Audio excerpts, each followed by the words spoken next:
அத்தை நான் மீன் குழம்பு வைக்கிறேன் அத்தை. கொஞ்சம் இரு, நான் வந்துடுறேன். பா நான் மீன் குழம்பு ரொம்ப நல்லா வைப்பேன். நீ நல்லா வைப்பேன்னு என்ன கேரண்டி? நான் கேரண்டிடா. அவ சமைக்கும் போது நான் கூட தானே இருக்கேன். நம்பலாமா? நம்பலாம். ஸ்மெல்லு வேற தூக்குற. லட்சுமி, வர வர உன் சமையல் டெவலப் ஆயிட்டே போகுது.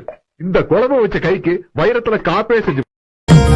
எங்க ஊரு பிடிக்கிறா, எங்க தண்ணி இருக்கிறா, சுத்தி வரும் காத்துல சுட்டு நடக்குதா, முட்டை கோழி பிடிக்கவா, முறைப்படி சமைக்கவா, எலும்புக கடிக்கையில் என்ன கொஞ்சம் நினைக்கவா, மஞ்சோறு ருசிக்கவா, சமைச்ச கைய கொஞ்சம் ரசிக்கவா, முடக்கத்த ரசம் வச்சு